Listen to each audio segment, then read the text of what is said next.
প্রণতি জ্ঞাপন করছি। আজকে ছিল আমাদের পরম গুরুদেবের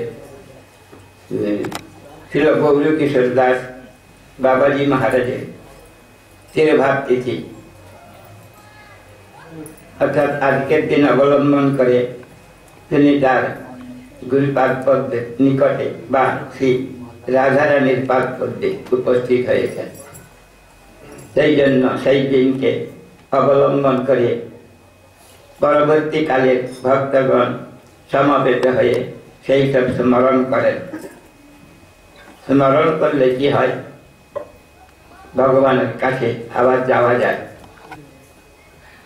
সেই জন্য প্রথমে বলছেন আদৌ শ্রবণ, তারপরে কীর্তন, তারপরে স্মরণ। এই তিনটি ভক্তির একটি পথ।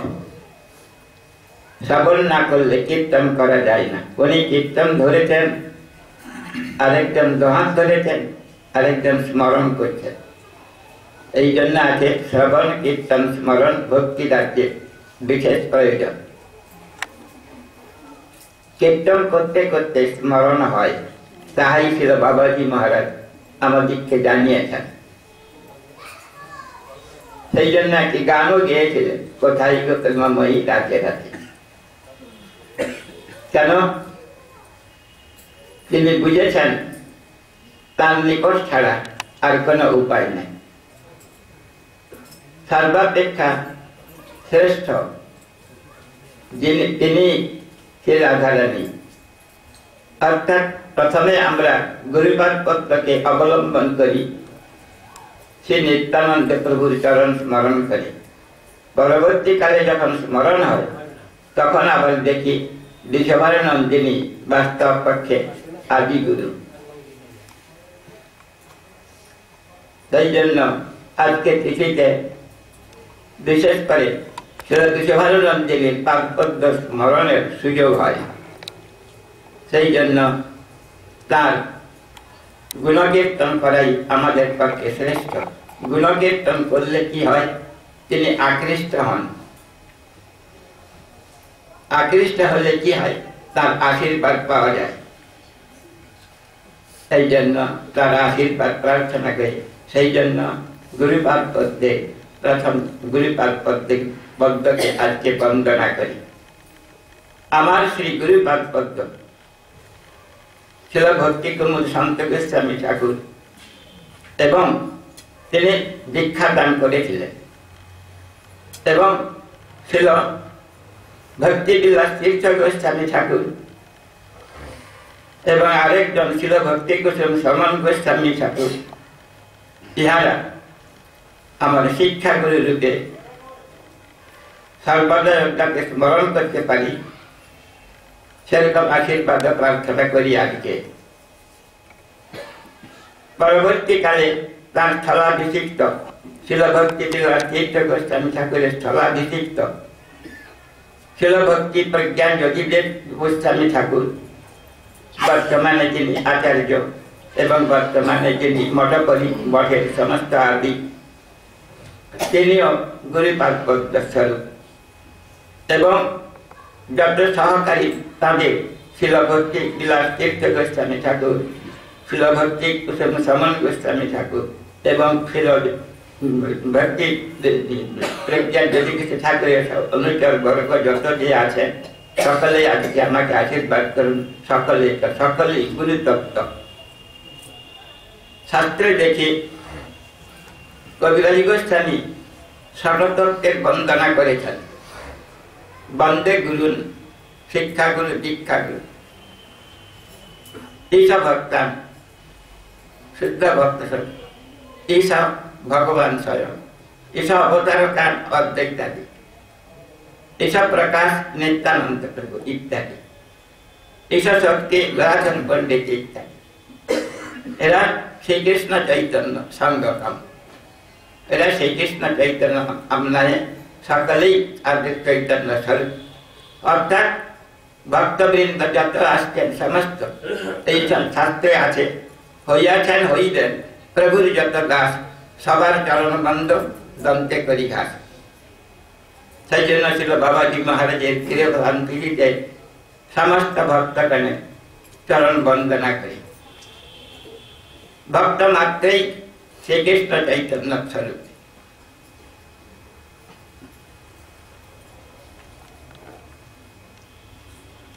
তিনি বিশেষ করে গৌর কিশোর দাস বাবাজি মহারাজের চরিত্র আলোচনা করা আমার পক্ষে দুষ্কর হলেও সব ভক্তগণের আশীর্বাদে যা পূরণ হবে তাই কীর্তন করব। তো সকলেই জানেন তিনি পূর্ববঙ্গে, এখন বাংলাদেশ বলা হয়, সেখানে অবতরণ করে কিছুদিন গৃহে অবস্থান করেছিলেন। যখন দেখেন এই জগতের যত বস্তু যা দেখছি ইহা সত্য বটে, আবার ইহা অনিত্যও বটে। কেন সব দেখছি আস্তে আস্তে একটি শাস্ত্রে এতে দেখা যায় যে প্রায় প্রত্যেক দিনই সব জগৎ ছেড়ে চলে যাচ্ছে। যে শ্লোকের দেখি অহন্যহনি দিনানি গচ্ছন্তি যম মন্দিরম শেষাস্থিরন্তম বিচ্ছন্তি। কি আশ্চর্য মতো, আমি দেখছি সকল চলে যাচ্ছে, আমি কিন্তু যাচ্ছি না, মনেও হয় না যে আমি যাব। জেনে শুনে সমস্ত যখন সব পরিবার বর্গ সব চলে গেল, তখন তিনি চিন্তা করলেন এখানে আর থাকা ভালো না। কেন? এখানে থাকলে আবার আবদ্ধ হয়ে থাকতে হবে, অতএব এই স্থান পরিত্যাগ করা উচিত। চলে আসেন বর্ধমান জেলাতে, গোস্বামীর নাম ভুলে গেছি, তার কাছ থেকে মন্ত্রাদি দীক্ষা নেন। সেখানে থাকলেও অসুবিধা আছে, সেখান থেকে তখন চিন্তা করে চলে যান বৃন্দাবনে। কেন? বৃন্দাবন হেন স্থান পৃথিবীতে নাই। সেই স্থানে থাকবেন ইচ্ছা করলে, সেখানে থেকে কি করবেন? মাধুকরী করতেন। কোন সময় না জুটলেও কিছুই না খেয়ে উপবাসী থাকতেন।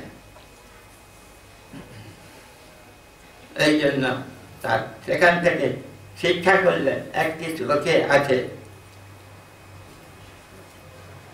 যেমন দাসগোস্বামীর বৈরাগ্যের কথা দেখা যায়।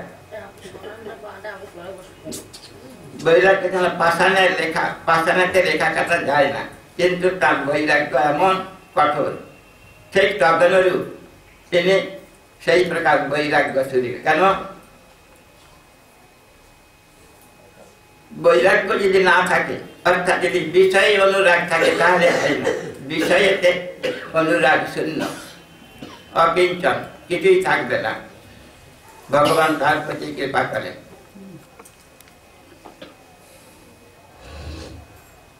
সেখান থেকে তিনি তখন শিক্ষা এইভাবে কাটাতে একদিন একটা শুনলেন, এই বৈরাগ্য সম্বন্ধে আরেকটি ছিল সার্বভৌম ভট্টাচার্য। তিনি মহাপ্রভু সম্বন্ধে কিছু লিখবার জন্য একটা শ্লোক লিখেছেন, বৈরাগ্য বিদ্যা নিজ ভক্তি যোগ শিক্ষার্থমেকম পুরুষ পুরাণ শ্রীকৃষ্ণ চৈতন্য শরীরধারী কৃপাম বুধনিজ সমহম প্রপদ্যে। অর্থাৎ বৈরাগ্য না থাকলে ভগবানকে পাওয়া যায় না, বিদ্যা না থাকলে ভগবানকে জানতেও পারা যায় না, আর নিজ ভগবানের ভক্তি যদি না থাকে ভগবানকে লাভ করা যায় না। সেই জন্য তার বৈরাগ্য ছিল কঠোর। বৈরাগ্য বিশেষ করে বলছেন বিষয় পরিত্যাগ। সেই কি বিষয় পরিত্যাগ করে যাবেন কোথায়? যেখানে যান কিছু খেতে তো হবে, চিন্তা করেন না। কত ফিরতীর্থ গোস্বামী ঠাকুর বলতেন, কত কত কত কত আমরা কতজন, কত কত পৃথিবী পশু পক্ষী কীট পতঙ্গ বৃক্ষ লতাদি চেঁচে খাওয়াচ্ছে। হৃদয়ে যখন জাগরিত হয় স্মরণ পথে, তখন তাই তো সবটা চলে গেল, আমি আর কেন থাকবো বলে বাস্তব পক্ষে। সেই জন্য বৈরাগ্য শিক্ষা কে এসেছিলেন, বলছিলেন এইগুলি আর কি বিদ্যা। সেই সে বিদ্যার ফল জানিও নিশ্চয়, কৃষ্ণপাদ পদ্মে যদি চিত্ত বৃত্ত রয়। কৃষ্ণ চিত্ত বৃত্ত, চিত্তও থাকবে, বৃত্ত অর্থও থাকবে, তার পাদ পদ্মে সমস্ত বৈজ্ঞানে। এই জন্য যদি যখন জ্ঞান থাকে তখন সে বৈরাগ্য বিদ্যা। আর নিজ ভক্তি যোগ, কি ভক্তি যোগ? প্রেম ভক্তি যোগ, সাধারণ ভক্তি যোগ না। সাধারণ ভক্তিতে বিধি ভক্তি বলে। ভক্তি তিন প্রকার দিয়েছেন, সাধারণ ভক্তি, ভাব ভক্তি, প্রেম ভক্তি। প্রেম ভক্তি সবার উপরে শ্রেষ্ঠ, সাধন করতে হয়। তারপরে আস্তে আস্তে ক্রমে ক্রমে তার সঙ্গে বিশেষ ভাব ভক্তি হয়, ভাবের পরে তারপরে ওঠে আদৌ শ্রদ্ধা, তত সাধু সঙ্গ, তত ভজনের ক্রিয়া, তত অনর্থ নিবৃত্তি, তত নিষ্ঠা, রুচি, আসক্তি, ভাব, তারপরে প্রেম। এই পর্যন্ত আমাকে ক্রমে ক্রমে আস্তে আস্তে। সেই জন্য তাড়াতাড়ি হয় না, দরকার হলে আরো 2-5 জন্ম যেতে পারে। সেই জন্য ধৈর্য থাকা দরকার। সেই জন্য সেই জ্ঞান সম্বন্ধে বৈরাগ্য বিদ্যা। আর কি? নিজ ভক্তি যোগ, প্রেম ভক্তি যোগ।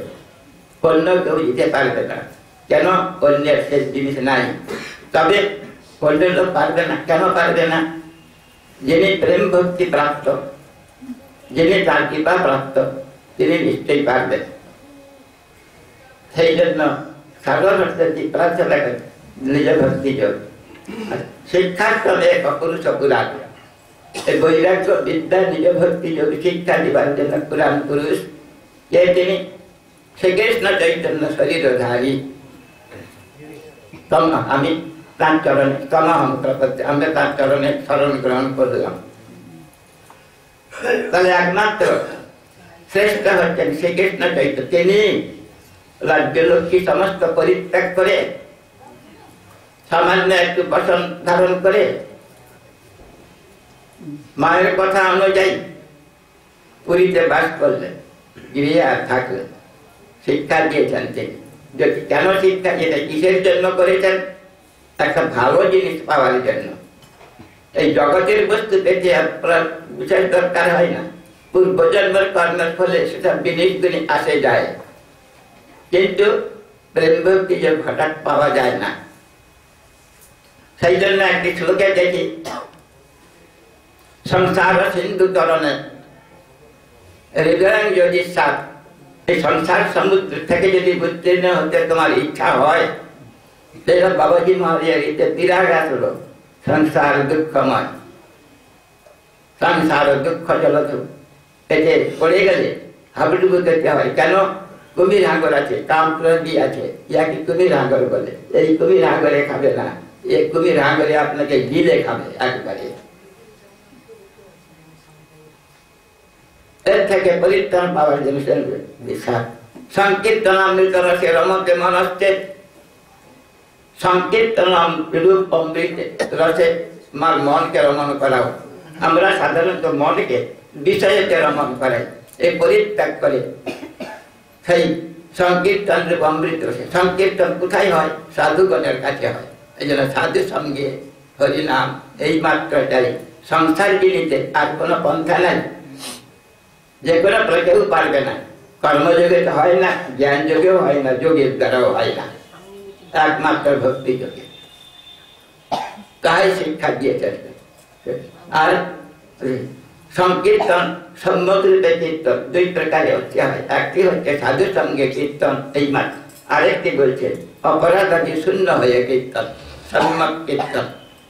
10 প্রকার অপরাধ আছে, নামাপরাধ 10 প্রকার আছে, নামাপরাধ আছে, জীবাপরাধ ইত্যাদি আছে, নানা রকমের আছে অপরাধগুলি। সব এগুলি পরিত্যাগ করে সংকীর্তন আছে রমতে তাকে কি করবে। তাই ছিল ভক্তি সিদ্ধান্ত সরস্বতী গোস্বামী ঠাকুর এই সামান্য একটা ঘরে কেন সাপের ঘর ছিল, কত গর্ত টর্ত ছিল, এইসব ঘরে বসে সেখানে দিন রাত্রি কোনো সাপের ভয় না, মাটিতে শুয়েছে।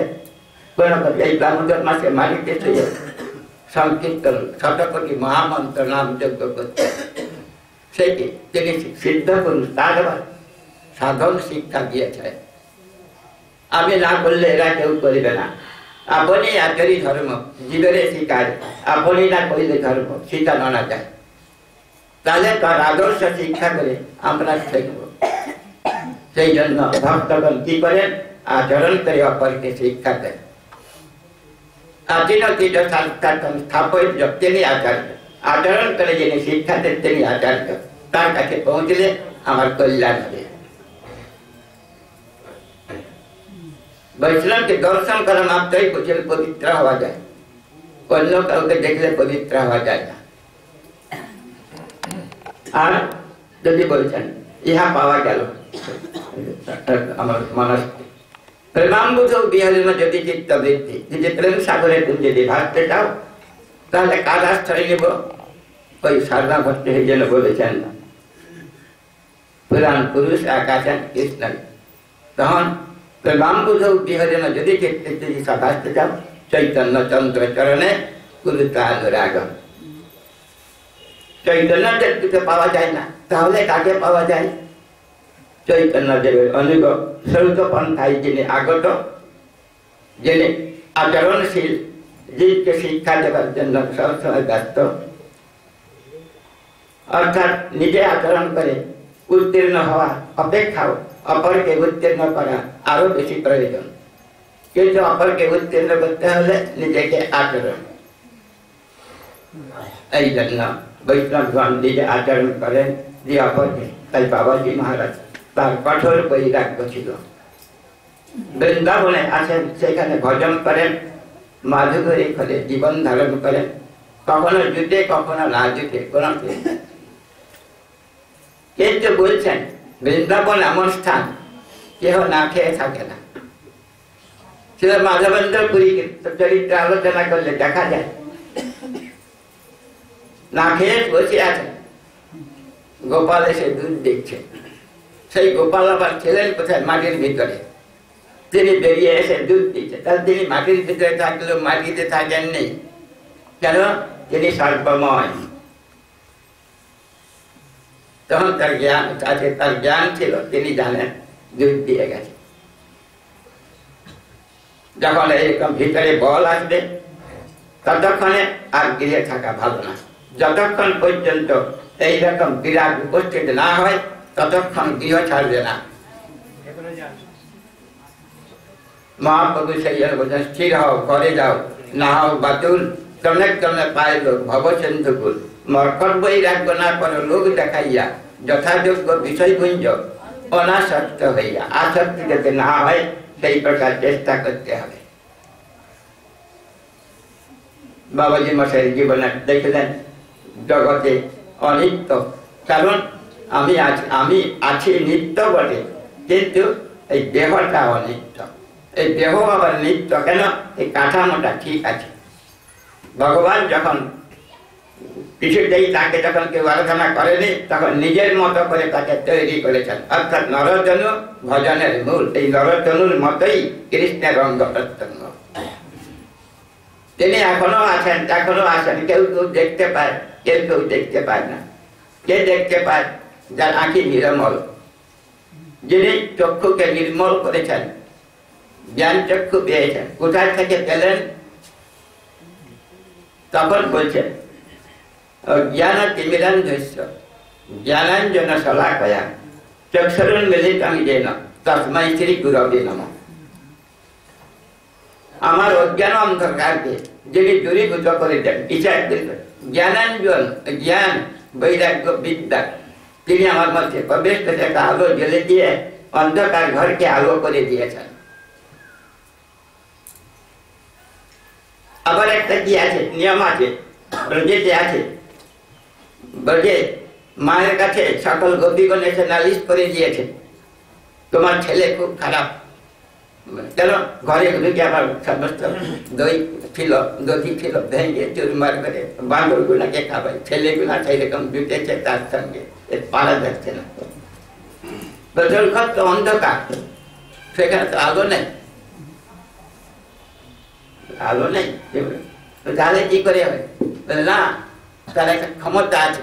কিরকম বলে যে সেখানে একটা ঝেড়ে দেয়, ঝেড়ে দিলে সব আলো হয়ে যায়, আর সব ছেলে করে একবারে দই টই দিয়ে ভেঙে চলে সব খায় আর দিয়ে তাকে দেয়। তাহলে আলোটা কোথায় আছে? তাহলে ওইখানে কৃষ্ণের কাছে, কৃষ্ণের শরীরে আলো আছে। সেই আলোকে জগৎ আলোকিত, তিনি না থাকলে জগৎ আলোকিত হবে না, অন্ধকার হয়ে যাবে। সেই জন্য কৃষ্ণই, কৃষ্ণ চৈতন্য রূপে তিনি এসেছেন সেই প্রেম ভক্তি শিক্ষা দেবার জন্য। যাকে পেলে আর কাউকে পাওয়ার দরকার হয় না। কেন? জড়জগৎ একটা উদাহরণ আছে, যারা গৃহে কর্তা তারা যদি বাইরে যায়, যারা থাকে, দুদিন যদি না আসে কান্নাকাটি আরম্ভ হয়ে যায়, কেন আর পাচ্ছে না। আবার যখন শুধু না এই আসছে, শুনেছেন যে আসছে, তখন আনন্দ হয়, আর না আসতেও আনন্দ আছে।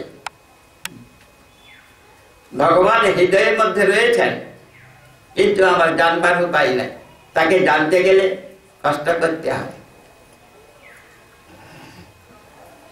তো আমি নিজে চেষ্টা করলে পারবো না, হাজার চেষ্টা করি কিছুতেই পারবো না, কেন আমার শক্তি নেই।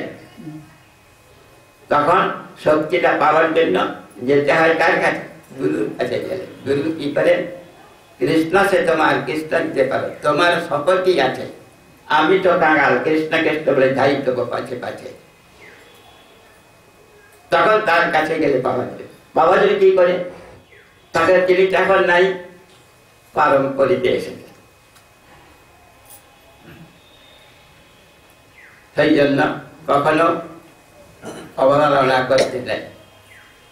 যাহাদেরকে দেখলে পরম আনন্দ হয়, তিনি সর্বশ্রেষ্ঠ। জগতে যেমন দেখা যায় বহুদিন বহু পুরানো লোকের সঙ্গে সব ব্যবহার, কালে কালে তারা চলে গেলে নবীন নবীন লোকের সঙ্গে মনের মিল থাকে না।